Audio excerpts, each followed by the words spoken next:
வணக்கம் ஃபேஸ்புக் நண்பர்களுக்கு. இன்றைக்கி என்ன டாபிக் பார்க்க போகிறோன்னா, நேற்று நியூஸ் பார்த்தேன். ஆக்சுவலி அந்த நியூஸில் ஒரு விஷயம் வந்தது.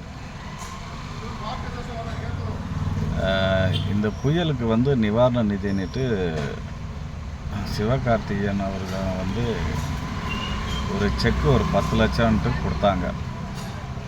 நான் என்ன சொல்கிறேன்னா, அவருக்கு நீங்கள் அங்கெல்லாம் கொடுத்தீங்கன்னா அவர் ஜனங்களுக்கு போய் சேருதா என்னான்னு எதுவுமே தெரியாது. அதனால் உங்களுக்கு தெரிஞ்ச பக்கம் ஏதாவது இருந்தாக்கா, கிராமம் இல்லை நகரமே கூட இருக்கட்டும், வீட்டுக்கு தயவு செஞ்சு ஒரு 5000 கூப்பிட்டு கொடுத்துருங்க. அது அவங்களுக்கு போய் சேரும். நீங்கள் கவர்மெண்ட்லலாம் கொடுத்தீங்கன்னா அதெல்லாம் கரெக்டாக சேரும்னு நம்பிக்கை இல்லை. இனிமேல் நிவாரண நிதின்னு யாரானா கொடுத்தீங்கன்னா தயவு செஞ்சு அப்படி கொடுக்காதீங்க.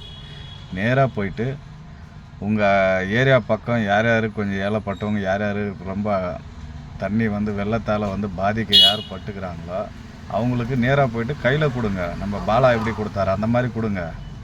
அதுதான் பெஸ்ட்டு எனக்கு தெரிஞ்சு. அவங்களுக்கு போய் கை சேரும். நீங்கள் கொடுக்குறேன்னா அவங்க எதை பண்ணுறாங்க? இப்போ கூட பாருங்கள், ஒரு பாலம் ஒன்று திருவண்ணாமலையில் கட்டி 6 மாதம் தான் ஆகுது. 16 கோடியாம். யார் விட்டு பணம்னு தெரில.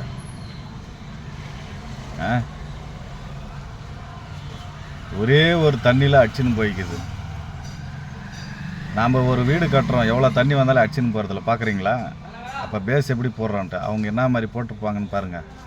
அதுக்கு முன்னாடி ஒரு வீடியோவில் ஒரு பில்டிங் கட்டுறான்ட்டு செங்கலை எடுத்தால் அது கீழே காங்கிரீட்டே இல்லை.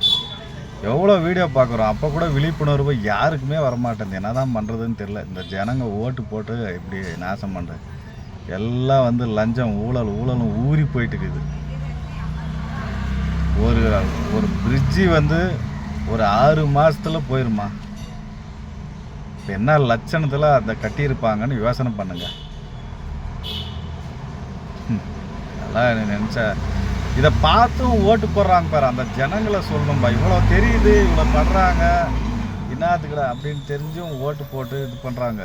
ஜனங்களை சொல்லணும், அவங்கள சொல்லி குத்தம் இல்லை.